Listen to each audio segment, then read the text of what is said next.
안녕하세요.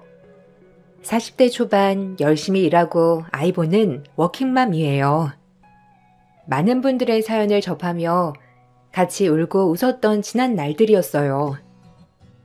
저도 여러분들이 용기 내신 것처럼 저 역시도 오늘은 제 이야기를 한번 써보려고 합니다. 여유 있지 않은 집안에 장녀로 태어나 힘들게 살았고, 그럼에도 꼭 대학교는 가야 할 것 같아서 부모님의 반대에도 불구하고 제가 벌어서 대학교를 마치게 되었어요. 하지만 대학교를 졸업하고도 현실이 녹록치 않아 오랜 체중생 노릇을 할 수 없어 중소기업의 평범한 회사원으로 삶을 시작해 나갔어요.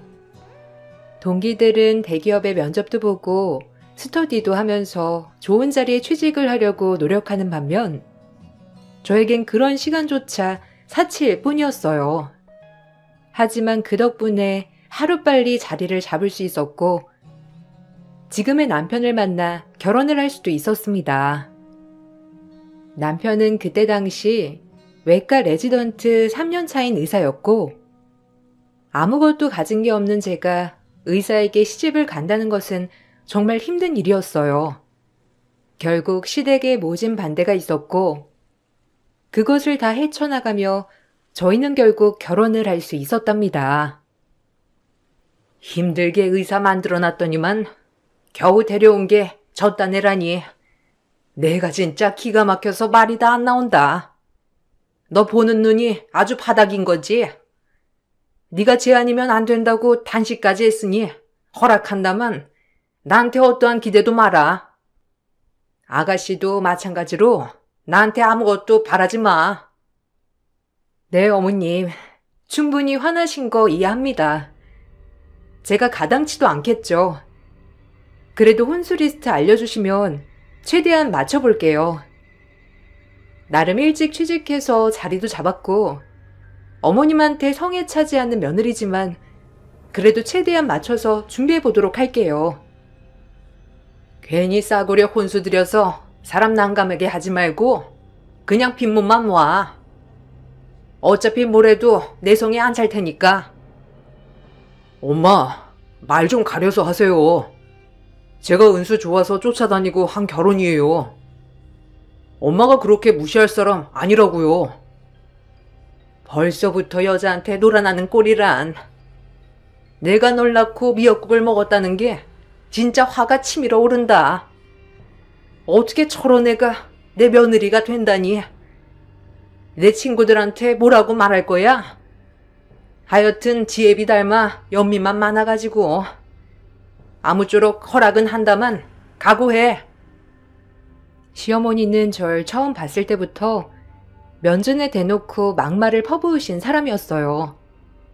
그럼에도 불구하고 그때 당시 사랑에 눈이 멀어 남편과 결혼을 강행했죠.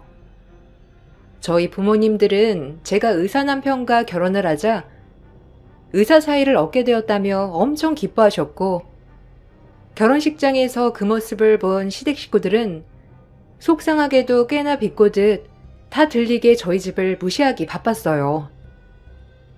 아무것도 해주지 못한 부모님들은 그 얘기를 듣고도 반박 한번 못하시더라고요. 그 모습이 아직도 잊혀지지 않고 부모 마음에 대못을 박은 것 같아 두고두고 마음이 아프답니다. 아무리 없이 살았어도 올바르신 분들이었기 때문에 더 죄송하였던 거죠. 어머니, 저 집 좀 보세요. 무슨 거지들도 아니고 의사 사이 얻었다고 저렇게 기뻐하는 꼴이란. 정말 우습지 않나요? 누가 아니라니. 내가 저런 집이랑 사돈을 맺을 줄 누가 알았겠어? 진짜 나 부끄러워. 그래서 하객도 많이 안 불렀다. 분명 손님들이 와서 며느리 뭐 하는 애냐, 어디 집안 사람이냐 물어볼 거 뻔한데 내가 뭐라고 대답하니? 그냥 친척들만 불렀어. 남들은 장남이니까 더 성대하게 결혼시키냐고 물어보는데 내가 나 뜨거워서 말을 할 수가 있어야지. 진짜 하다하다 장남한테 뒤통수 맞을 줄은 누가 알았겠어? 저 집 얘기는 하지도 마라. 구질구질한 집이랑 엮지도 말고. 얘기만 해도 속 뒤집어지니까. 그러니까요, 어머님. 저도 진짜 아주버님 보고 놀랬어요. 어떻게 형님이란 사람이. 아우, 한숨 나오죠, 정말. 제가 있으니까 그래도 어머님 힘 좀 내세요. 저희 부부가 어머님한테 더 잘할게요. 아셨죠? 노여움 푸시고 오늘 좋은 날이니 웃으세요. 그래, 고맙다. 너네 부부 때문에 그나마 내가 웃지. 어디 쟤네 보면 한숨 나와서 내가 웃어지겠니? 여하튼 넌 내 맘에 쏙 든다니까. 저 아니면 어머님 마음 누가 알아주겠어요. 분명 형님도 아주버님이 의사라고 하니까 눈이 뒤집어져 시집 온 걸 거예요. 저희 부모님이 다 들리게 저렇게 말하는 동서와 시어머니를 보며 오늘은 좋은 날이니 참자하며 주먹을 꽉 쥐고 참았어요. 동서는 대학교에 외래 강사로 나가면서 정교수를 준비하고 있다고 했고 그런 동서를 시어머니는 참 예뻐하셨죠. 집도 어느 정도 잘 사는 집안의 딸이어서 시동생과는 선을 봐서 조건만 보고 결혼을 했다고 했습니다. 그래서 그런지 시어머니와 동서는 정말 잘 맞는 고부 사이였어요. 그런 고부 사이에 저같이 평범한 며느리가 끼기에는 가당치가 않았던 거였어요. 하지만 앞으로 이런 식으로 무시하면 절대 안 참을 거다라는 다짐을 하면서 눈물을 꾹꾹 눌러 담았죠. 저희 부모님도 혹시라도 저한테 해가 될까봐 애써 모른 척 하시는 그 모습이 참 마음이 아팠어요. 저희는 우여곡절 끝에 그리고 결혼식을 올리게 되었고 시댁에 많은 무시가 있었지만 남편이 제 힘이 많이 돼주어서 참을 수 있었어요.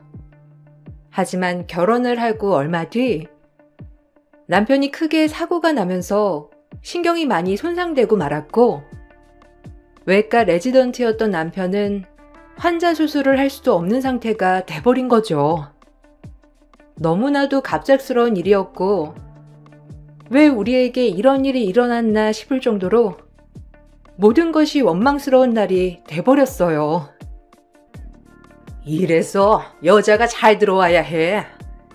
너 어쩔 거니? 이게 다 네가 들어오고 나서부터 잘못된 일이잖아. 네가 책임져. 이게 왜 은수 때문이에요? 내가 잘못해서 사고가 난 건데 그런 말씀 마세요. 은수야, 너 잘못 아니니까 너무 자책하지 마. 어머님, 너무하세요. 그렇게 말씀하시면 좀 편하세요? 이 다쳐서 저도 너무 속상하고 마음 아픈데 어쩜 말씀을 그렇게밖에 못하세요? 그냥 어머님은 애초부터 제가 싫으신 거죠. 뭐든 다 저한테 책임을 전가하고 싶으신 거잖아요. 어머, 형님. 어머님한테 지금 토끼는 뜨고 대드는 거예요? 이래서 못 빼어먹은 사람은 티가 난다니까. 어머님이 얼마나 속상하면 그런 말씀을 하시겠어요. 어른이 얘기를 하면 듣고 죄송합니다 하면 될 것을 따박따박 말대답을 하셔야겠어요? 재수 씨는 여기 자리에 낄 게 아니죠. 누구 보러 이래라 저래라입니까? 가뜩이나 이 사람이 제일 속상할 텐데 말 삼가세요. 그래, 네 동서 말이 천번만번 옳다. 못 빼어먹어서 눈이나 동그랗게 뜨고 너 보면 혈압 오르니 내 눈앞에서 당장 사라져.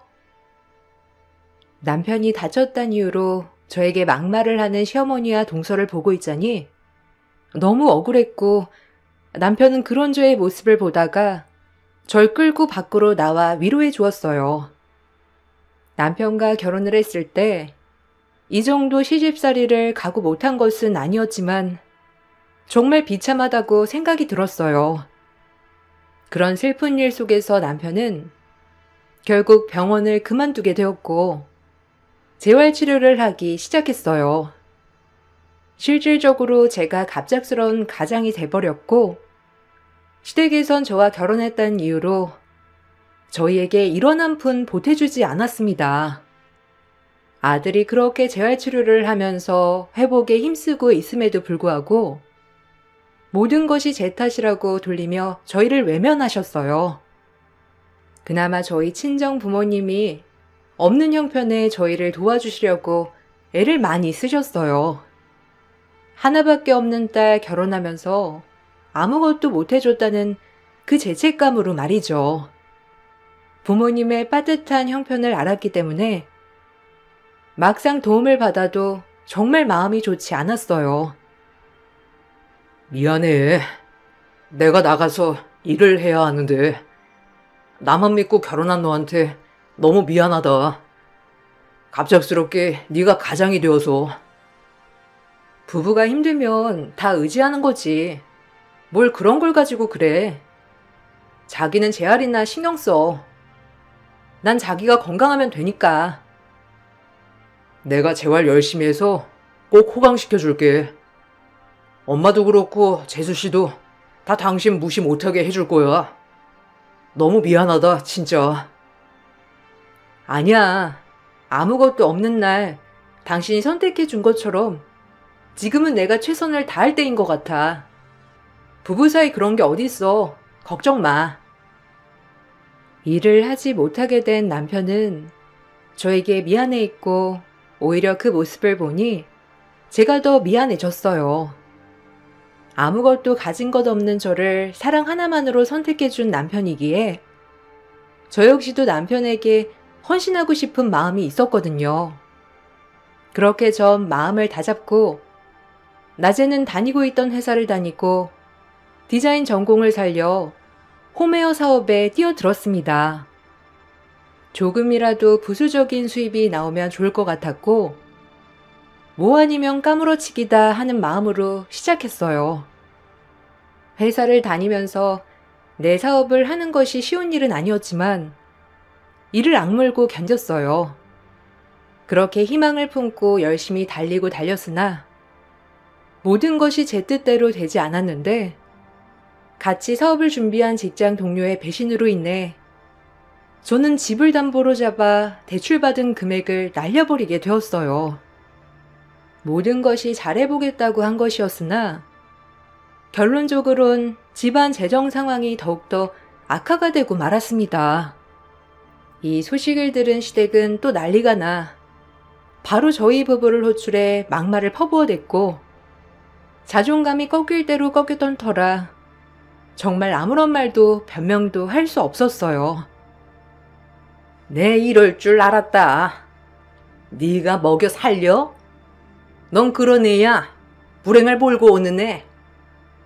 너 만나서 우리 아들 의사 관두고 꼴랑 하나 있는 작은 아파트마저 경매로 넘어가게 해?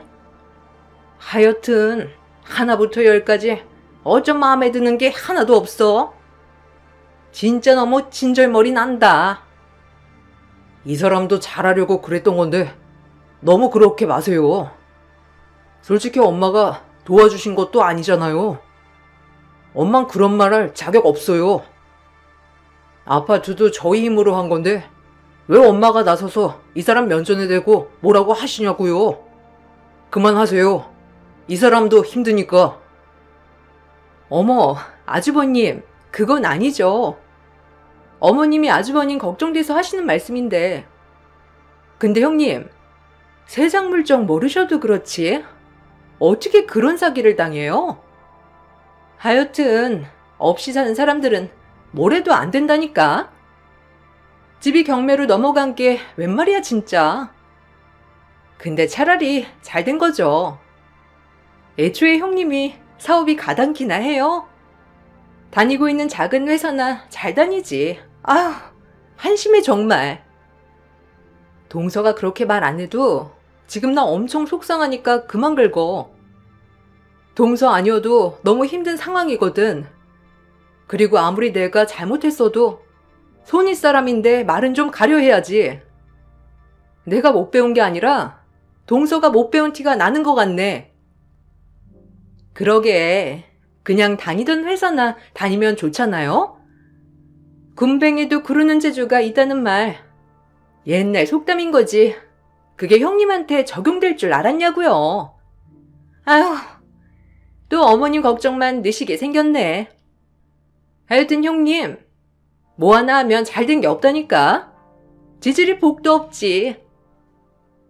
동료의 사기로 인해 담보로 잡혀있던 집이 경매로 넘어가게 된 것을 알게 된 동서는 위로는커녕 오히려 웃으며 저를 깔아뭉개었고, 오히려 우리 집 경매 소식에 고소해하는 동서를 보니 가족이 아닌 남보다도 못한 사이라고 생각이 들었어요. 시어머니는 남편에게 저와의 이혼을 강요하였고, 남편은 그런 시어머니에게 크게 화를 내며 더 이상 보고 싶지 않다고 나왔어요. 당장 이혼해라. 저런 지질이 불행한 거랑 뭐하러 샀니? 쟤랑만 이혼하면 너 재활이고 뭐고 다 해줄 거니까 헤어져. 어머님, 너무하시네요. 저 이 사람 신경 손상되고 지금까지 그래도 혼자 가장 노릇하며 살아왔어요.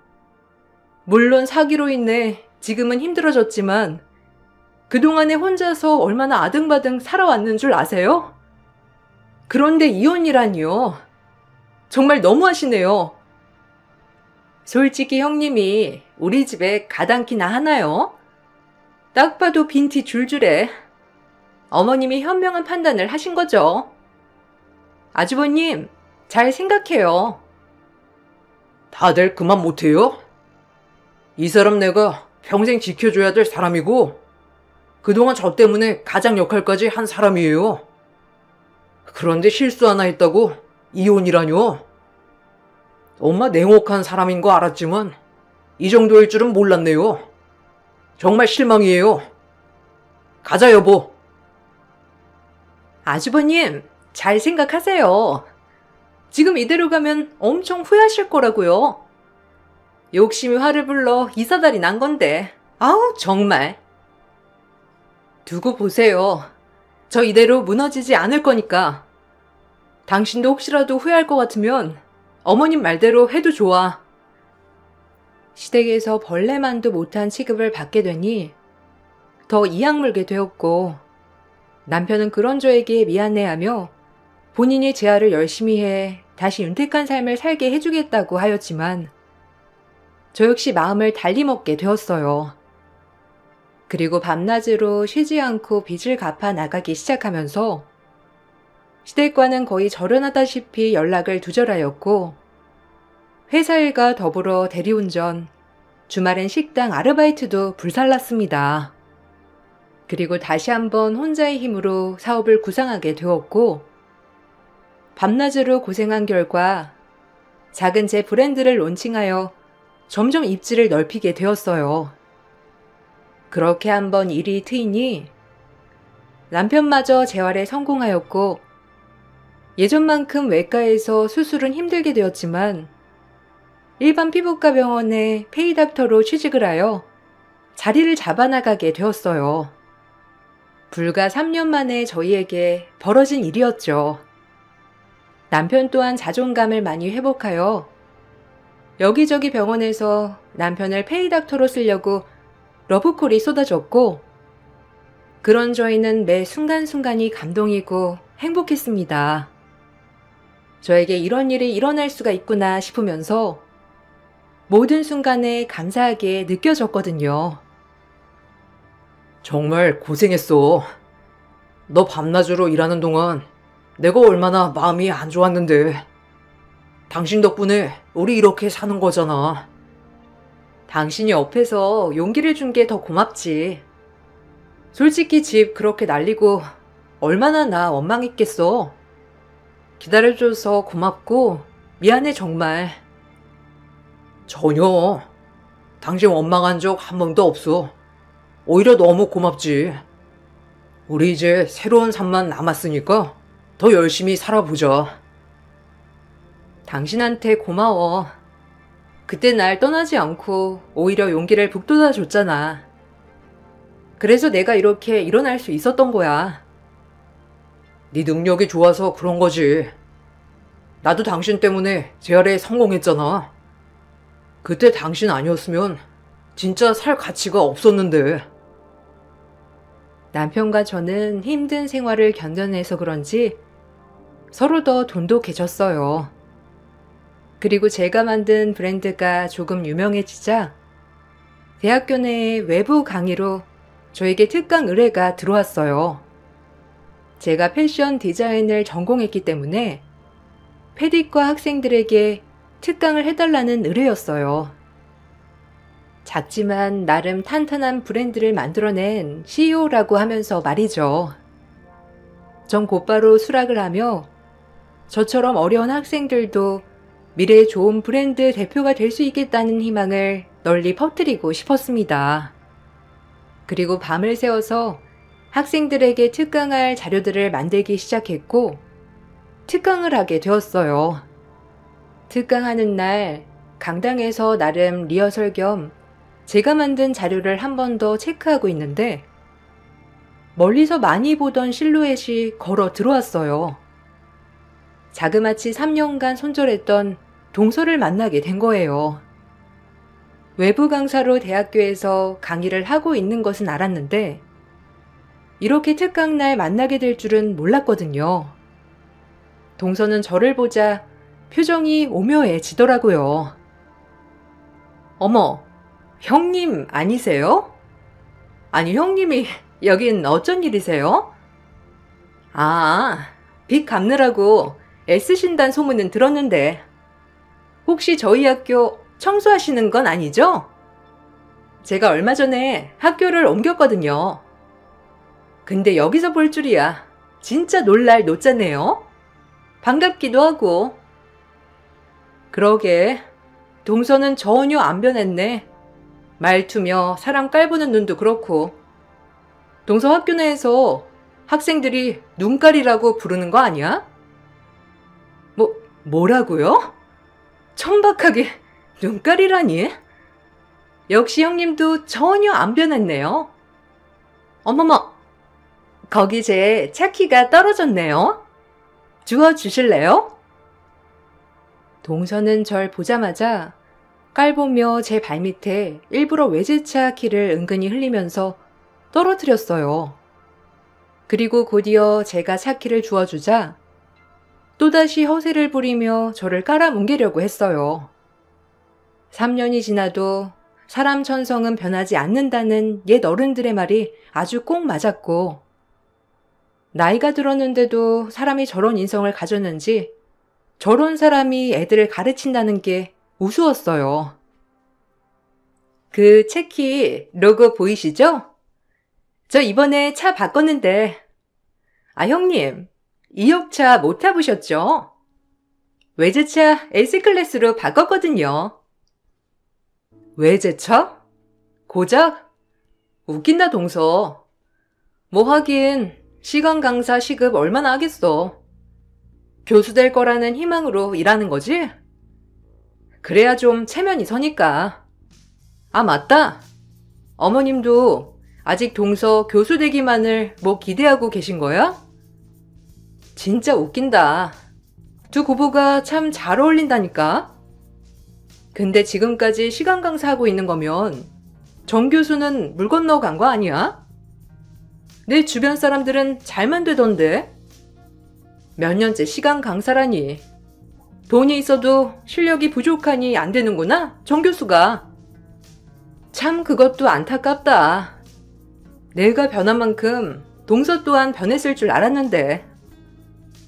뭐예요? 아니, 학교에 청소나 하러 온 아줌마가 시급 5는 하네? 형님, 뭐 돼요? 그러고 보니까 3년 전이랑 느낌이 다른데? 구질구질 어디 가겠나요? 괜히 있는 척 마시고 저기 음료수 흘렸으니까 마대자루 갖고 와서 바닥이나 닦아요. 딱 어울리네. 전 동서의 말이 끝나기가 무섭게 가방에서 즉시 동서 발밑으로 집기를 떨구며 말을 이어나갔어요. 동서는 제가 말을 끝내자 믿기지 않는 표정으로 입이 떡 벌어졌고 전 그동안 당해온 세월이 한 번에 내려가듯 속이 편안해졌습니다. 아, 나야말로 키 좀 주워줄래? 아, 맞다. 넌 20억짜리 집에 못 살아봤지? 고작 2억짜리 차 타고 할부 갖고 다니느라. 아니, 이 키는 서초동 브랜드 아파트 키 아니에요? 형님이 이 키를 어떻게 가지고 있던 거예요? 아니, 혹시 그 집에서 가정부 뛰시는 건 아니죠? 형님 같은 분이 그 키를 가지고 있을 수가 없을 텐데. 입주 가정부면 뭐 납득할 만할지도. 어쩌냐, 동서? 여기 이 브랜드 내가 론칭한 거야. 그리고 오늘 디자인학과 특강도 내가 강의온 거고. 동서의 기대에 못 미쳐서 미안하게 됐네. 3년 전 동서가 우리 집 경매 넘어갔다고 무시했던 거 기억하지? 그때랑 지금이랑 정말 달라.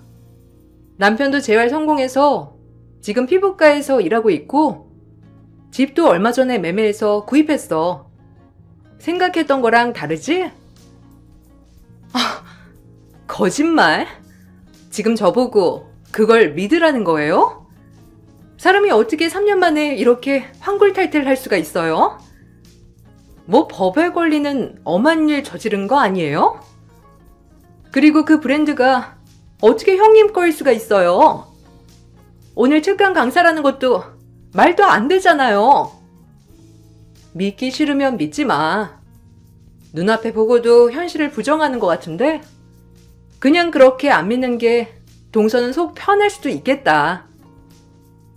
동서는 납득할 수가 없는지 계속 현실을 부정하였고 그 얼굴을 보아하니 제가 여태까지 마주한 동서 얼굴 중 가장 처음 보는 얼굴이었는데 울그락불그락 하는 것이 아주 고소했어요. 그리고 시간이 되어 전 특강을 이어나갔고 요즘 학생들 사이에서 인기가 나름 있는 브랜드여서 그런지 학생들의 반응이 폭발적이었습니다. 이 모습을 보고 동서는 다시 한번 표정이 구겨졌고 강의가 끝나고 학과장님과 이런저런 얘기를 하던 중 학과장님이 대학생들을 저희 회사로 인턴십 제안을 하더라고요. 대신 저에게 원하는 것을 하나 말씀해 보라면서 계약을 하자고 하셨는데 전 그때다 싶어 외부 강사인 동서 자리를 말씀드렸어요. 제가 하고 싶다고 하니 학과장님은 조금 고민하시다 외부 강사는 언제든 쉽게 바꿀 수 있는 자리이기 때문에 흔쾌히 수락을 하셨어요. 늘 저를 무시하는 동서 자리를 제가 뺏게 된 거예요. 얼마나 속이 뻥 뚫리던지 이 사실을 난 동서는 길길이 날뛰게 되었어요. 뭐 외부 강사야. 이리저리 채용을 많이 하니까 상관없죠. 그것도 대표님은 강사 자격이 충분히 있기도 하고요. 그리고 학생들이 가장 관심 있어 하는 브랜드니까 오히려 브랜드 대표라고 하면 더 믿고 참여도도 높을 것 같네요. 그렇게 하시죠. 네, 감사합니다. 저야 뭐 학과장님이랑 학생들이 좋아해준 덕분에 이 자리까지 설 수 있었는걸요. 앞으로 잘 부탁드릴게요. 감히 내 자리를 탐내? 집까지 깨? 돈 좀 만지더니 눈에 뵈는 게 없구나? 과장님, 이건 아니죠. 저 임용 기다리고 있는 거 아시잖아요. 근데 갑자기 이렇게 재계약을 안 하겠다고 하시면 어쩌자는 거예요? 그것도 말도 안 되는 이 여자를 안 치겠다고 하시고 재계약을 안 할 수도 있는 거 아닌가요? 그리고 애들 참여도도 낮은 수업이기도 하고 교수 평가 때도 가장 안 좋아요. 다른 교수들 평가도 그렇고 그리고 이런 일 뭐 비일비재한 건데 뭘 그렇게 난리를 치나? 참나. 어쨌든 계약 때까지만 해줘요. 가만 안 있어. 당신 내 자리 뺏은 거 용서 못해. 얼마나 잘났길래 3년 만에 이렇게 바뀌어서 나타나? 그래봤자 내 밑이야. 동서는 화가 났는지 그 자리에서 학교를 빠져나갔고 동서가 간 뒤로 시어머니에게도 연락이 왔습니다. 동서의 얘기를 듣고 노발대발 하실 것 같던 시어머니는 제 생각과는 다르게 오히려 저를 만나고 싶다며 얘기하시더라고요. 그리고 전 시어머니를 만나러 커피숍으로 나갔는데 시어머니는 역시나 동서와 함께였고 동서는 시어머니가 저에게 퍼부어 줄 것을 바랬는지 제가 도착하자 저를 씩씩대며 노려보더라고요. 하지만 의외로 시어머니의 행동이 놀라웠습니다. 3년 전과는 다르게 부드러운 태도로 저를 대하셨고 그러나 전 그런 모습을 보면서도 굉장히 가소롭고 불편한 마음이 들면서 더욱더 싫어졌어요. 그래, 오랜만이다. 연락 한번 할 줄 알았는데 어쩜 연락 한 번을 안 하니? 그래도 내 아들이랑 살면서 너무한다. 어머님이 연락하지 말자고 하신 줄 알았죠. 저랑 이혼하길 바라셨는데 제가 연락하면 얼마나 언짢으시겠어요? 그래서 안 드렸어요. 둘째한테 얘기 들었어. 대학교에 강의 나가기로 했다며? 이제 우리 아들이랑 클래스가 좀 맞는구나. 집도 사고 지금 좀 너 꼴을 보니 살만한 것 같은데 내가 원하는 며느리상이 지금의 딱 네 모습이었어. 지금 너의 그 모습을 보니 내 마음도 풀어지는구나. 어머니, 지금 뭐 하시는 거예요? 이 말씀 하시려고 저랑 같이 나오자고 한 거예요? 이 여자가 저한테 얼마나 모욕을 줬는데요. 입 다물어. 학교도 잘린 주제에 무슨 말도 안 되는 소리를 하는 거야? 네 형님이 그럴 만한 가치가 있으니 강사가 된 거겠지. 의사 와이프가 브랜드 대표에 대학 강의까지 한다고 하면 얼마나 보기 좋니? 조치지 말고 입 좀 다물어라. 시끄러워. 어머님, 원래 이러신 분이었어요?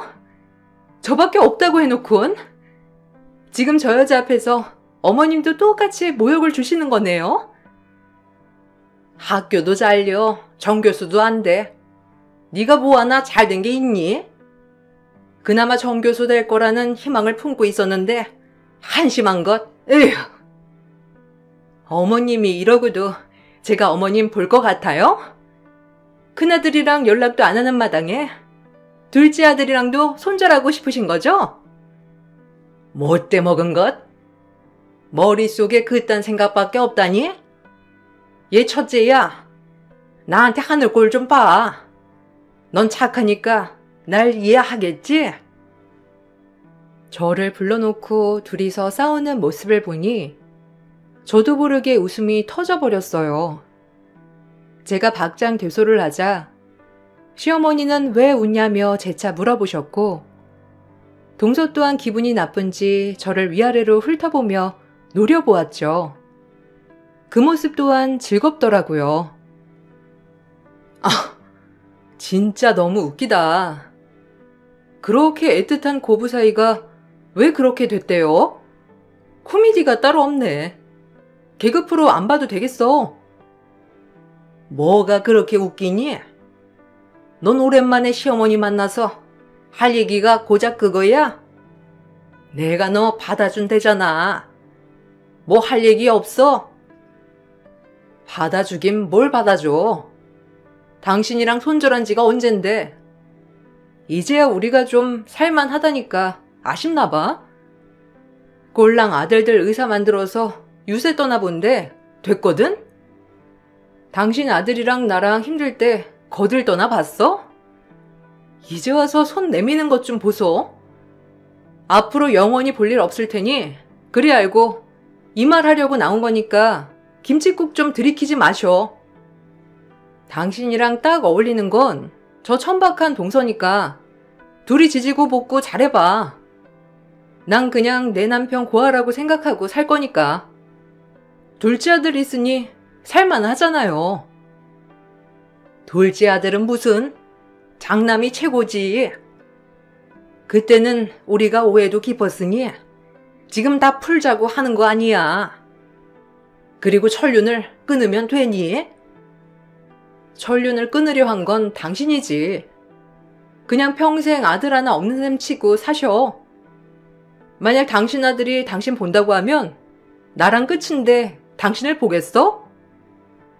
그러니 좀 잘하지 그랬어. 이제 와서 손 내밀면 뭐해? 이미 돌아올 수 없는 강을 건넜는데. 아, 그리고 동서야. 너 지금 정교수 못 되는 거는 실력이 없어서란다. 좀 정신 차리고 수양을 쌓으렴. 되지도 않는 강사 자리 붙잡고 헤매지 말고. 전 이 말만을 마치고 커피숍을 빠져나왔고 뒤에서 동서가 악쓰는 소리가 밖에까지 들려왔어요. 집에 오는 길 눈물이 하염없이 흐르더라고요. 그 고생한 세월도 생각이 나고 남편한테 미안한 마음 그리고 잘 버텨냈다는 저에 대한 대견함, 형용할 수 없는 마음이 합쳐지면서 흐르는 뜨거운 눈물이었어요. 그리고 전 집에 와 남편에게 오늘 있었던 일을 얘기하였고 남편 또한 잘했다며 저를 위로해 주었어요. 본인은 절대 어머님을 만나지 않겠다고 했고 그 이유는 아무래도 사고가 났을 때 어머님이 본인을 외면한 것이 남편 또한 가장 큰 충격인 것 같았죠. 그 일이 있고 나서 시어머니는 남편이 일하는 병원도 찾아가고 제가 일하는 회사까지 찾아와 모두 문전박대를 당하셨어요. 그리고 동서한테 그날 그렇게 대한 것이 동서는 분에 못 견뎠는지 시동생을 조종해 시동생마저 시어머니와 연을 끊게 만들었고 시어머니는 두 아들을 동시에 잃게 됐습니다. 둘째 아들한테도 버려지자 어떻게든 저희와 연을 닿아보려고 애쓰셨지만 저희의 마음을 돌릴 순 없었고요. 아무리 어른이라도 상처받은 마음 돌아오지 않더라고요. 내가 이제 누가 있니? 장남이 날 챙겨야지. 둘째는 언젠가 그럴 줄 알았단다. 첫째 네가 날 챙겨야 하지 않겠니? 다신 연락 마요. 엄마가 나 버렸을 때 나도 엄마 버린 거나 마찬가지니까. 이제 엄마 없다고 생각하고 살고 있으니 가줘요. 아들, 내가 널 어떻게 키웠는데. 내가 다 받아준대잖아. 이제 니처랑 너랑 행복하게 살길 바란다니까. 이제 와서 내가 능력 갖추니까 받아주는 건 뭔데 이 아줌마야. 그땐 이혼하라며. 당신은 금전적인 것만 보는 사람인 거지. 우리 부모님 대놓고 능멸하고 무시하고 나 당신 용서 절대 못해. 그러니까 어디 한번 늙음하게 쓸쓸히 늙어가 보라고. 예, 그땐 네가 좀 우리 아들이랑 급이 안 맞았잖아. 이제야 내가 널 받아들였는데 왜 그러니? 행복하게 지내면 되지. 더 이상 말 섞고 싶지 않으니까 당장 가줘요. 이제 연락하지 마. 엄마가 다시 한번 찾아오면 우리 이사 갈 거니까. 시어머니와 손절하고 지금은 시간이 참 많이 흘렀어요. 전 아이도 낳았고 회사가 더 커져 열심히 워킹맘을 하고 있답니다. 시어머님 본인의 태도 때문에 둘째 아들과 저희 남편 딱 두 아들을 잃은 셈이죠. 결론적으로는 쓸쓸하게 생을 마감하게 되었고 저희가 아이를 낳자 한 번은 보고 싶다며 또 넌지시 연락이 왔지만 남편과 저의 태도는 절대 보여줄 수 없다였어요.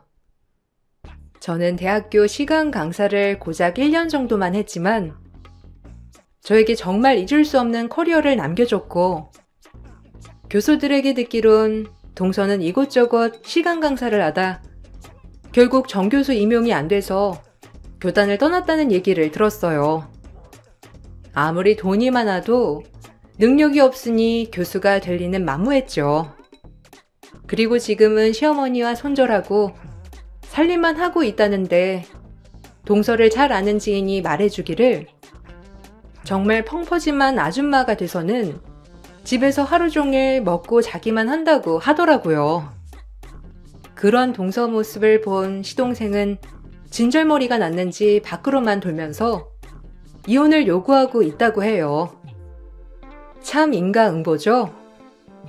그렇게 절 무시하더니 본인은 저보다도 못한 삶을 살아가고 있는 거죠. 과거를 회상하면 힘들고 아픈 날들이었지만 그런 날들이 있었기에 제가 이 악물고 성공할 수 있는 계기가 됐던 것 같아요. 오히려 고마운 마음이 들면서 앞으로 더 열심히 살아야겠다는 생각만 듭니다. 지금 이 글을 쓰고 있는 와중에도 각성이 되면서 더 열심히 살아야겠다고 생각이 들어요. 여러분, 열심히 살고 꿈을 놓지 않으면 언젠간 이루어진답니다. 여러분들도 항상 힘내시며 살아가시길 바랄게요. 감사합니다. 안녕하세요. 저는 30대 직장인입니다. 여러분들의 사연을 들으면서 세상 참 기가 막힌 일들이 정말 많구나 생각을 했었어요. 그러다가 저희에게도 참 기가 막히고 어이없는 사건이 생겨 이렇게 사연을 써보게 되었답니다. 저도 사실 직장에 다니다 보니 이런저런 일들을 많이 경험을 했었는데요. 가장 힘든 거라면 아무래도 사람을 대하는 거라고 할 수 있을 것 같아요.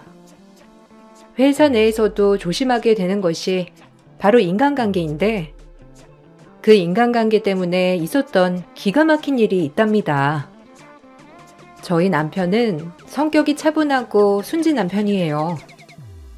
학창 시절에도 엇나가지 않고 공부만 하던 모범생이었고 회사에 들어갔을 때도 성실하게 회사만 다녔던 사람이죠.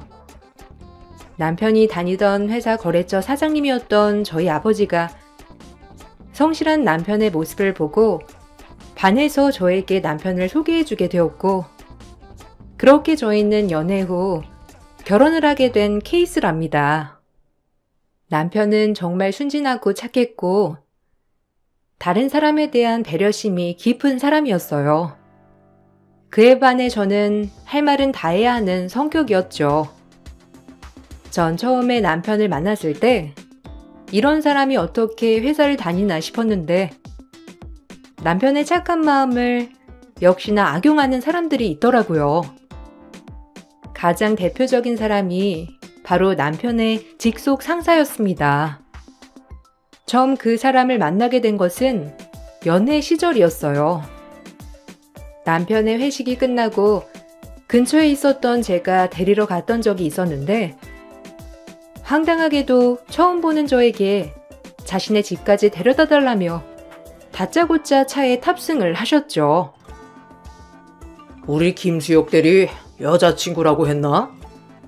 아니 이렇게 운전기사 노릇까지 하면서 김 대리랑 만나고 있는 거야? 김 대리가 뭔가 모르는 매력이 있는가 보네. 뭐 김 대리 승진하려면 나한테도 잘 보여야 되니까 우리 집까지 가지. 우리 집 여기서 30분 거리에 있는데 괜찮죠? 아이 그래도 남자친구가 승진하면 여자친구한테도 좋지 않나? 김 대리가 아까부터 2차 가자고 해도 안 가더니만 여자친구가 지켜보고 있으니 그랬구먼. 아, 양 과장님, 저 원래 1차만 먹고 가는 거 아시잖아요. 술 별로 못하고 2차까지 가면 내일 일어나지도 못해서요. 아, 소개해드리겠습니다. 제 여자친구입니다. 근처에 볼 일이 있다가 제가 마침 끝났다고 해서 여기 온 거예요. 원래 이렇게 데리러 오고 그런 거 아닌데 마침 근처에 있어가지고. 제 여자친구 정말 이쁘지 않습니까? 제가 여자친구 외모에 반하고 성격에 반했거든요. 에이, 우리 김대리 눈이 너무 낮은 거 아니야? 내가 2차 가보면 더 S라인 언니들 많은데 말이야. 아무튼 다음에는 꼭 2차 같이 가자고. 이런 거 가져가야 나랑 돈독해지고 거기다가 승진도 하고 그러는 거야. 김 대리는 그런 걸 안 하니까 지금까지 대리만 달고 있는 거라니까. 내가 2차 가서 꿀팁 알려줄 테니 다음에는 꼭 가자고. 여자친구는 이런 거 이해하지? 요즘 그런 거 이해하는 여자가 어디 있나요? 그런 곳 가는 거 요즘은 다들 싫어하지 않나요? 2차 안 갔다고 승진에 영향을 준다면 그런 회사는 저는 별로인 것 같은데. 수혁 씨, 술 많이 마셨어? 중간에 물 좀 사고 올까? 술 마시기 전에 숙취 해소제라도 사서 먹지. 내일 피곤하겠다. 얼른 데려다 줄게. 아이고, 우리 김 대리도 여자친구가 이런 거 하나 이해를 못 해주는구만. 김 대리, 내가 상사로서가 아니라 같은 남자로서 조언하는데 사회생활 이해 못하는 여자 만나면 피곤해. 남자는 어쩔 수 없이 사회생활 하다 보면 여자 나오는데도 갈 수 있는 거고 거기서 사업 얘기도 하고 그러는 거야. 응접을 잘해야 승진도 잘하는 건데 김 대리는 여자친구 만나는 동안에는 글렀네 글렀어. 남편의 상사는 제가 있는 걸 신경도 쓰지 않고 막말을 퍼붓곤 했죠. 중간에서 난감해하던 남편의 표정을 보면서 저는 더 이상 말을 하진 않았지만 남편이 회사에서 얼마나 시달리고 있을지 뻔히 보였어요. 남편은 애초에 술자리를 별로 좋아하지 않았지만 회사 회식은 빠질 수 없었기 때문에 꼬박 참석을 하고 있었는데 매번 2차, 3차까지 어떻게든 끌고 가려고 하는 상사가 있다고 말을 했었거든요. 남편의 상사를 보자마자 딱 그 사람이 이 사람이구나 느낌이 왔습니다. 그렇지만 남편의 직속 상사였고 승진에도 중요한 사람이었기 때문에 남편도 어떻게 할 수 없었던 상황이었어요.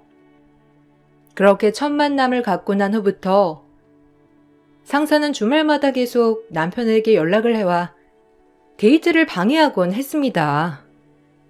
급한 일이라면서 서류를 작성해서 보내라든지 바로 사무실로 와서 일을 처리하고 가라든지 온갖 불편한 상황을 만들곤 했죠. 어느 날은 주말 데이트를 하고 있는데 상사가 연락이 와 급하게 서류를 작성해 보내고 연락을 한 적도 있었습니다. 근데 알고 봤더니 상사가 해결해야 하는 일이었어요. 수혁 씨, 왜 그래? 얼굴이 왜 이렇게 굳었어? 무슨 일 있었어? 왜? 서류 보낸 게 뭐가 잘못됐대? 아니면 다시 작성해야 한대? 우리 데이트 여기서 그만하고 수혁 씨 집에 가서 일 마무리하는 게 좋을까? 그래도 열심히 서류 작성했는데 상사가 뭐라고 혼냈어? 오늘 급한 일 있으면 그냥 아까 집에 갈 걸 그랬나 봐. 일이 뭔가 잘못된 거야? 아니. 그게 아니고. 진주야. 나 그냥 회사 그만둘까? 지금까지 열심히 일한다고 했는데 뭔가 잘못되어 가고 있는 것 같아서 힘들어. 오늘 작성한 서류도 내가 해야 할 일이 아니었더라고. 다른 직원한테 메일 보내고 확인해 달라고 했는데 그거 양 과장님이 할 일인데 왜 내가 보내냐면서 또 시켰냐고 하더라고. 양 과장 본인이 할 일을 나한테 해야 한다고 넘겼던 것 같아. 뭐? 아니 도대체 그 사람은 수혁 씨한테 왜 그러는 거야? 진짜 이상하네 그 사람. 왜 매 주말마다 사람을 이렇게 괴롭히는 건데? 평일에도 수혁 씨한테 온갖 일 다 떠넘긴다고 한 거 아니었어? 아니, 내가 보기에는 이건 아닌 것 같아. 아무리 그래도 자기 할 일을 왜 그렇게 떠넘기는 건데? 그래 놓고서는 수혁 씨가 잘해서 성과 나오면 그거 다 자기가 했다고 말한다며. 수혁 씨, 더 이상 참으면 안 돼. 그러면 진짜 더 수혁 씨 부려먹으려고 안달 날 거야. 나도 그러고 싶은데, 그래도 끝까지 버티고 싶은 마음도 있어. 대학 졸업하고 처음 들어왔던 회사잖아. 여기 회사 들어오려고 그렇게 밤낮으로 노력했는데, 대리 한번 달아보려고 열심히 뛰었는데, 고작 한 사람 때문에 그만둬야 하나 고민되네. 양 과장 회사에서도 신임받고 있어서 내가 함부로 뭐라고도 못하겠고, 진짜 어떻게 해야 하나 나도 난감하다 정말. 아, 그 사람 회사 임직원 가족이라고 했지? 아니 그 회사는 왜 그래? 나 진짜 이해가 너무 안 돼서 그래. 우리 집도 사업하고 회사 운영하고 있지만 솔직히 직원들 인성 개판이면 회사도 제대로 안 돌아가거든? 아니 근데 그 회사는 말단 직원들 부리며 돌아가고 있는 것 같아. 수혁씨, 너무 힘들면 그만둬. 수혁씨 능력이면 다른 회사 가서도 잘 적응하고 잘할 수 있을 거야. 그래도 버틸 때까지는 버텨봐야지. 집에서도 내가 회사 그만뒀다고 하면 걱정하실 테고, 나도 그러고 싶지는 않아. 양 과장이 비겁하고 나쁘긴 하지만 양 과장 사정도 들어보니까 좋지는 않더라고. 이번에 파트 변경 신청도 받는다고 하니까 한번 신청해 보려고. 지방으로 가게 되면 좀 나아질 수도 있겠지. 남편은 직속 상사의 횡포에 큰 스트레스를 받고 있었어요. 심지어 지방으로 전출을 가려고 신청도 했었죠. 남편은 가난한 집 맞이로 책임을 다하고 싶은 마음이 컸던 상황이었어요. 부모님의 기대가 컸고 집안의 부담을 짊어지고 있는 상황이라 직장을 그만두는 것도 부담이 됐었죠. 그러다 보니 상사의 횡포에도 그저 묵묵히 버티는 방법밖에 없다 생각을 했었던 것 같아요. 지방으로 전출을 신청하려고 했지만 그마저도 직속 상사가 받아주지 않으면서 남편의 계획은 모두 수포로 돌아가기도 했습니다. 회사에서 상사로 인해 스트레스를 많이 받긴 했지만 남편은 능력 있는 사람이었어요. 프로젝트도 획기적이게 아이디어를 내고 진행하기도 했고 모두 성공적으로 마무리하기도 했죠. 이런 노력들을 아무것도 하지 않은 상사가 모두 가로채 버리기도 했지만 사내에서는 이미 남편의 능력이 인정을 받고 있던 상황이었어요. 그런 상황에서 남편이 직장을 그만둔다는 것도 아깝기도 했습니다. 연애를 하다가 남편의 성실함과 꾸준함에 전 결혼을 결심하게 되었고 부모님에게 결혼을 하고 싶다며 말을 한 적이 있었어요. 그날 부모님은 남편을 초대해 거하게 식사 대접을 해주셨는데 그때 부모님께서는 남편에게 자신들의 회사로 오라며 스카우트를 제안하기도 했어요. 내가 우리 진주 남자친구라서 하는 말이 아니라 김수혁 대리 능력을 보고서는 꼭 우리 회사로 데리고 오고 싶었네. 거기다가 이제 곧 우리 사이가 되니 더할 나위 없이 좋은 기회라 생각을 하고 있어. 거기 회사 사실 엉망이지 않은가. 말단 직원들만 내내 일하고 그의 상사들은 노력하지도 않고 거래처에 코빼기도 보이지 않는 곳은 거기밖에 없어. 그나마 내가 자네 보고 거래 이어가고 있긴 하지만 우리 회사로 오는 건 어떻게 생각하나? 너무 감사한 제안을 받아 너무 기쁩니다. 그렇지만 아직 제가 하고 있는 일들이 너무 많고 저까지 회사를 그만두게 되면 제 및 직원들도 고생하게 되니 지금은 이직을 하기는 어려울 것 같습니다, 아버님. 아버님께서 저를 너무 좋게 봐주셔서 감사합니다. 제가 부족한 점도 많을 테고 아직 배워야 할 것들도 많은 상황입니다. 첫 회사라 애정도 많이 갖고 있고 애착도 있고요. 조금 더 지금 회사에 노력을 해보고 싶습니다. 아유, 그래. 자네 뜻 알고 있네. 그래도 한번 얘기를 해보고 싶어서 말해본 걸세. 자네가 회사에 대해서 애정을 갖고 있는 거 내가 정말 잘 알지. 첫 입사했을 때도 자네 우리 회사에 와서 회사에 대해서 술술 얘기하는 걸 보고서는 애정을 갖고 다니는구나 내가 생각을 했어. 그래서 금방 승진해서 자리 잡겠다 싶었는데 어찌된 게 자네가 승진이 잘 안 되더라고. 뭔가 잘못된 게 있구나 싶었지. 언제든지 힘들 때면 와서 얘기하게. 내가 도와줄 수 있는 건 도와주지. 감사합니다, 아버님. 진주와 결혼하고서도 평생 끝까지 책임지겠습니다. 만년 되리라 아버님께서도 고심이 많으셨을 거라 생각을 했습니다.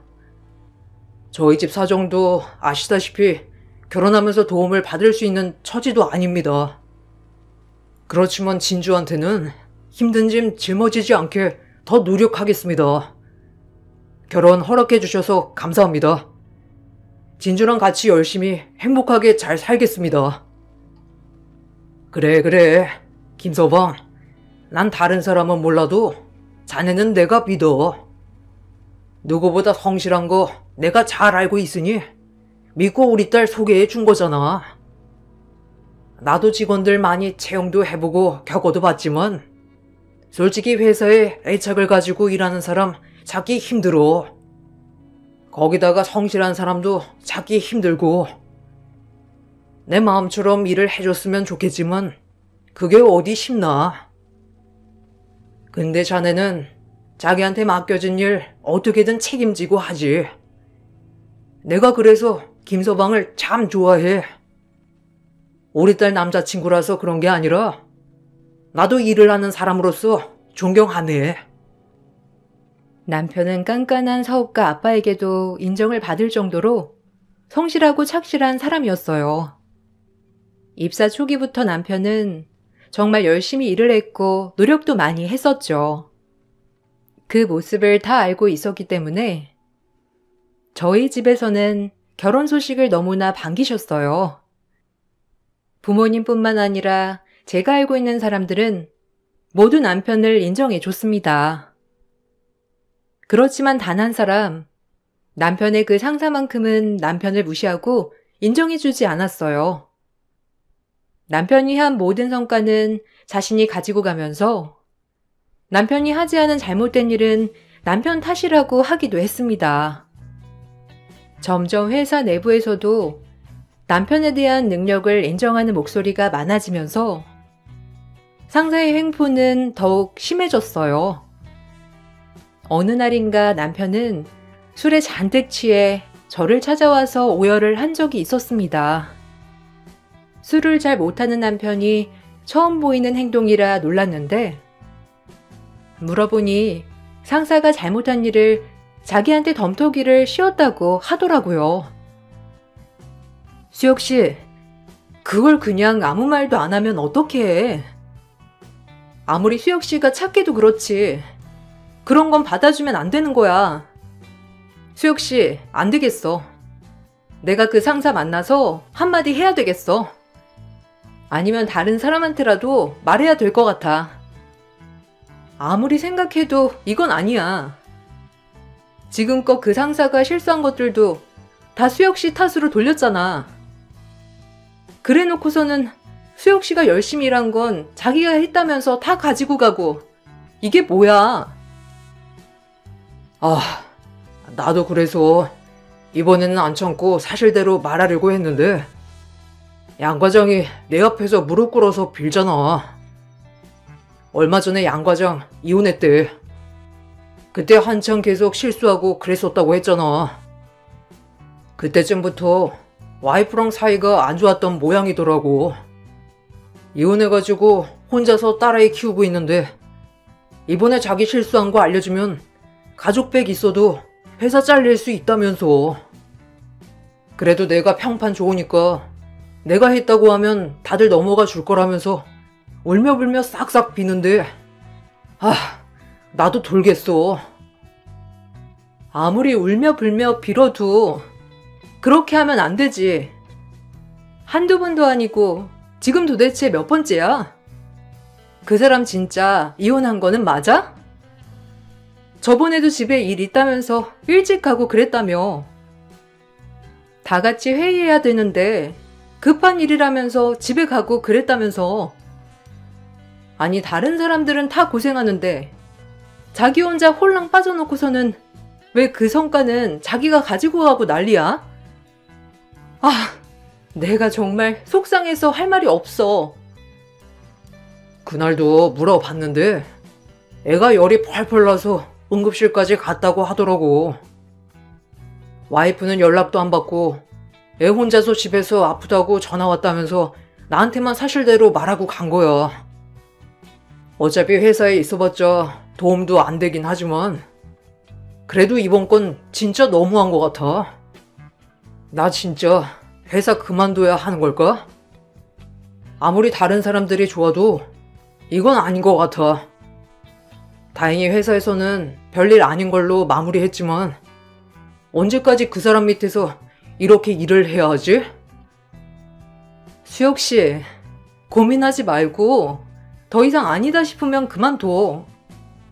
나 수혁 씨가 일 안 하고 쉬고 있어도 괜찮아. 그리고 수혁 씨 집 때문에 걱정이라면 그것도 걱정하지 마. 어쨌든 우리가 결혼할 거니까 우리 둘이 같이 헤쳐나가야지. 그러니까 수혁 씨도 너무 고민하지 말고 괴로우면 언제든지 그만둬. 내가 말했잖아. 수혁 씨 능력이면 어디든지 다 들어갈 수 있고 잘 적응해서 잘할 거라고. 남편의 상사는 온갖 핑계를 대면서 남편에게 부탁을 했고 남편은 어쩔 수 없이 상사의 부탁을 받아주곤 했어요. 제가 듣기에는 너무나 어처구니 없는 일이었지만 남편의 입장에서는 벼랑 끝에 있다는 사람을 내칠 수 없었던 것이었죠. 남편은 그래도 어떻게든 버텨보겠다며 다시 힘을 냈고 회사를 꿋꿋하게 다녔습니다. 저와 결혼 날짜를 잡고서 회사 사람들에게 청첩장을 나눠준 날, 그 상사는 퇴근하는 남편을 끈질기게 따라왔고 저와 데이트를 하는 자리까지 왔습니다. 아이고, 이번에 결혼한다면서요? 그래도 이렇게 청첩장 나눠줄 때는 밥이라도 한 끼 사주면서 나눠주는 건데. 이런 거 아직 어려서 못 배웠나? 그래도 이런 건 다 예의고 예절인데 아무도 말 안 해줬나 봐요. 내가 그래도 직속 상사인데 다른 사람은 몰라도 나한테는 한 끼 거하게 사줘야지. 내가 그때 처음에 만날 때 말했죠. 우리 김대리 만년대리에서 벗어나는 방법은 나한테 잘 보이는 방법밖에 없다고. 아, 그런가요? 그러면 앉으세요. 제가 오늘 밥 살게요. 저희 결혼하실 때 그럼 사모님이랑 다 같이 오세요? 들어보니까 결혼도 하셨고 따님도 있으시다고. 안 그래도 제가 아직 결혼을 안 해서 부부의 세계는 잘 몰라서요. 그때 제 차에서 말씀하셨던 것처럼 결혼하는 여자는 2차, 3차 즐기는 것도 인정해주고 배려도 해줘야 한다고 하셨잖아요. 제가 그런 건 안 배우고 이해도 안 돼서 사모님한테 좀 여쭤보려고요. 농담 가지고 왜 이렇게 진담으로 받아들여요? 그거 농담이었어요. 김대리 와이프 기억력 되게 좋다. 예식장 거기 제 친구도 했었는데 거기 홀이 크긴 하지만 음식 맛이 별로더라고요. 에이, 미리 물어보셨으면 제가 말을 해드리는 건데. 이미 계약은 다 하셨겠죠? 아이고, 결혼식장 음식 맛없으면 하객들 다 욕하던데. 행복한 날에 욕 좀 먹긴 하시겠어요? 아, 그래요? 저희 아버지 지인분 호텔이라서 하려고 한 건데. 구체적으로 어떤 게 맛이 없으셨어요? 제가 호텔 사장님이랑 잘 알고 있어가지고 가서 잘 말씀드려볼게요. 아, 결혼식장 오시면 호텔 사장님도 보실 수 있으시겠네요. 그때 가서 말씀드려보면 되겠다. 그때 그 호텔 오셨는데 음식이 맛이 없었다고? 그렇죠? 그래도 말은 건너 전달하는 것보단 직접적으로 하는 게 낫잖아요. 뭐 그렇게까지? 근데 아버님 진분이 호텔 하시면 김대리 와이프분 아버지도 잘 나가시는 분이신가 봐요. 뭐 어쨌든 결혼비리 축하드려요. 제가 결혼식을 갈지 말지는 김대리 하는 거 봐서 결정하겠지만 어쨌든 결혼하신다고 하니 축하드립니다. 상사는 마치 결혼식에 어떤 꼬투리라도 잡으려는 듯 이것저것 다 지적하기도 했습니다. 그럴 때마다 저 역시 지지 않고 맞대응을 했죠. 끝까지 비꼬는 상사의 모습을 보면서 남편이 정말 힘들겠다 생각이 들더라고요. 결국 결혼식장에 상사는 나타나지 않았었고, 그래놓고서는 신혼여행 다녀온 남편에게 답례품도 주지 않는다면서 험담을 했죠. 어느 날 남편과 데이트를 하고 있는데 시외에서 그 상사가 한 여자랑 같이 있는 것을 보게 되었습니다. 남편이 인사를 하려고 다가가니 상사는 화들짝 놀랐어요. 김대리? 김대리가 오늘 여기는 어쩐 일이야? 와이프랑 데이트 나왔구나. 이번 주에 김대리 바쁘다고 했던 것 같은데. 그래도 이렇게 데이트할 시간이 있는가 보네. 어디 가는 길이야? 우리는 지금 예약한 게 있어가지고 바로 가봐야 돼. 월요일 출근해서 보자고. 양 과장님? 옆에 사모님 아니세요?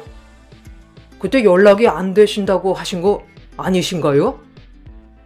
그저께도 사모님 연락도 안 되고 잠적했다고.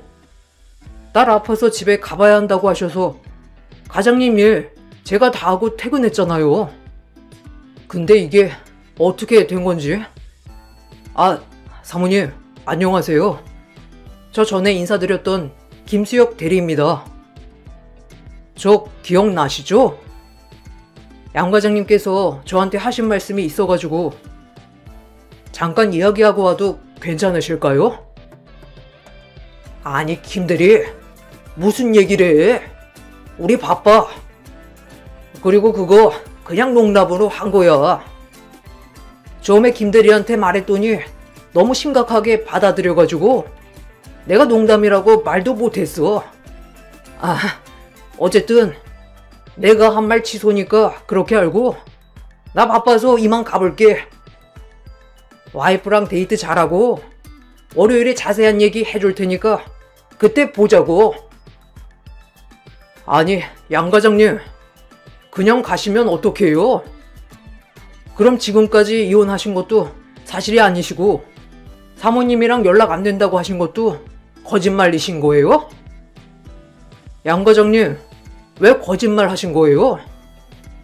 처음에 제가 그렇게 받아들였다고 하더라도 나중에는 사실 말해주실 수 있었잖아요. 근데 왜 사실대로 말 안 하셨어요? 제가 양 과장님 사정 다 배려하느라고 매일 야근하고 서류 다 제가 처리하고 작성하고 정신없이 보낸 거 아시잖아요. 김대리, 내가 나중에 자세한 거 말한다고 하지 않았어? 왜 이래? 아니 나 자네 직장 상사야. 어떻게 나한테 이렇게 소리를 쳐? 김대리 나한테 이렇게 한 거 나 가만히 안 있을 거야.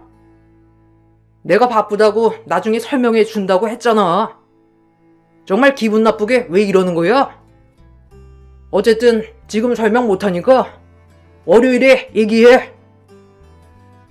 어처구니 없는 거짓말을 했다는 것이 들통났음에도 상사는 뻔뻔하게 오히려 남편에게 기분 나쁘다며 소리를 치곤 가버렸죠.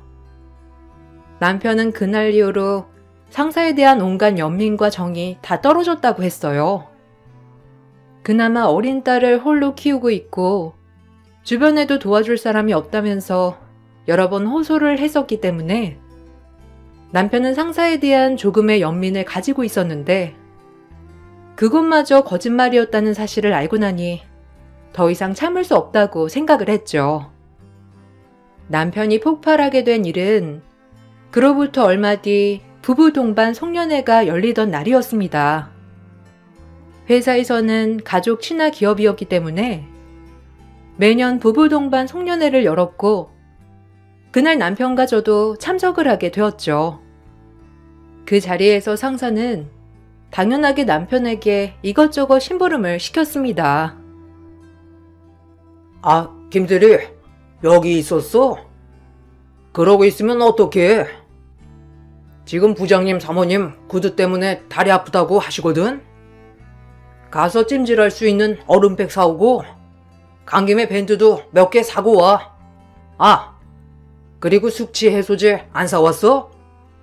아이, 센스 있게 그런 거 말단 직원이 챙겨야지 뭐 하는 거야? 지금 와이프랑 같이 왔다고 자기 일 안 할 거야? 당장 가서 숙취 해소제도 넉넉하게 사와. 양 과장님, 곧 있으면 사장님 오시는데 어떻게 밖에 나가서 사오나요? 저쪽에 구급함 있으니까 거기서 밴드 사용하면 됩니다. 그리고 저도 와이프가 있어서 다른 분들 신경을 써드리진 못할 것 같네요. 양 과장님께서는 오늘 사모님이랑 같이 참석을 안 하셨나봐요. 다른 분 데리고 오신 거 보면. 이렇게 저한테 이것저것 주문하지 마세요. 저 못하겠습니다. 뭐? 지금 김대리 제정신이야? 그리고 내가 누구랑 오던지 뭔 상관이야? 내 둘째 부인 될 사람이다. 어쩔래? 이게 진짜 보자 했더니만 버르장머리가 없네. 너 지금 나한테 잘 안 보이면 어떻게 되는지 몰라? 어디 한번 해보자는 거야? 어디서 직장 상사한테 대들어? 어떤 버릇없는 자식이 감히 직장 상사한테 대드냐고? 말년 대리로 늙어볼래? 당장 나한테 사과해. 무릎 꿇으라고. 안 꿇어? 이게 도대체 뭐 하는 짓입니까?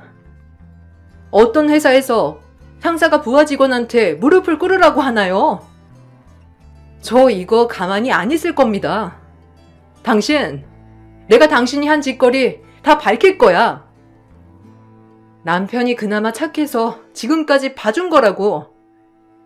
당신이 지금까지 어떤 짓까지 저질렀는지 내가 다 까발려 볼까? 어디 다 까발린 후에도 이렇게 당당하게 꼰대짓 할 수 있는지 한번 보자고. 그날의 소란으로 인해서 회사에서는 자체 조사에 들어가게 되었습니다. 상사는 결단코 자신이 잘못한 일이 없다면서 오히려 남편이 자신에게 대들었다고 했죠. 교묘하게 남편이 상사에게 보낸 메시지를 편집해 그동안 자신에게 압박을 해왔다고 거짓말을 했습니다. 너무나 어처구니 없는 상황에 남편은 회사에 대한 정도 모두 떨어졌고 그냥 그만두겠다고 했어요. 그렇지만 전 그만두더라도 상황을 모두 끝까지 밝혀야 한다고 생각했습니다. 그래서 남편 노트북에 있었던 모든 파일들을 회사로 보내줬고 그 파일 중에서는 상사의 업무를 대신 작성하면서 중간 작성을 했던 파일, 마무리를 했던 파일들이 모두 들어 있었죠. 조사가 진행되면서 상사의 그동안 실적이 대부분 남편의 실적이라는 것이 밝혀지게 되었습니다. 여기에 남편은 상사와의 통화 녹음까지 모두 제출했습니다. 그동안 상사가 남편을 하나부터 열까지 모두 부려먹었던 일들도 다 들통나게 된 것이었죠. 또한 부부 동반 송년회에 왔던 여자 역시 진짜 와이프가 아닌 상간녀라는 사실도 밝혀졌고 가족 친화 기업인 회사는 발칵 뒤집히게 되었습니다. 상사는 징계를 받게 되었고 지방에 있는 작은 관리 지점으로 전출을 가게 되었죠.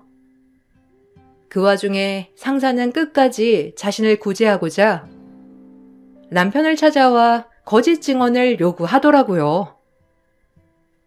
김대리, 진짜 내가 김대리 이렇게 안 봤는데 그렇게 독하게 하다니. 나 진짜 실망이야. 그래도 우리가 같이 근무한 세월이 있는데 이런 식으로 같이 일한 동료를 내치나? 김대리, 정말 이런 사람이야?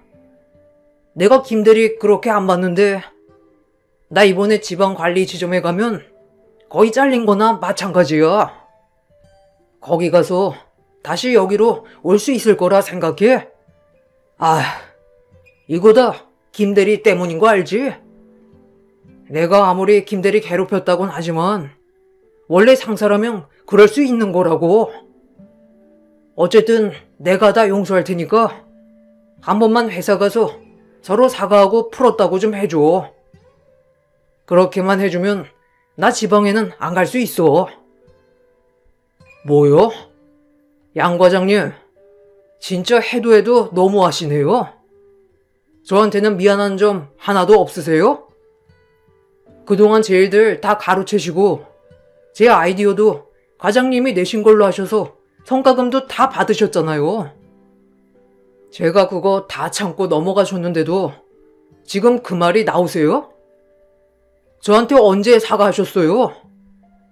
저한테 사과 한마디 하신 적 없으시면서 어떻게 그렇게 뻔뻔하게 그 따위 부탁을 하십니까?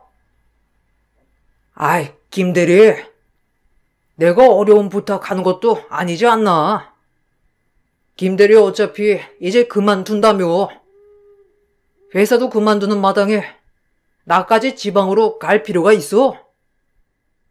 그리고 나는 아이도 있고 가정도 있는데 어떻게 지방에 홀로 내려가서 살아? 김대리, 그러지 말고 한 번만 부탁해. 그냥 그만두는 김에 나한테 선물 하나 해주는 걸로 치면 되지 않아? 어려운 것도 아니잖아.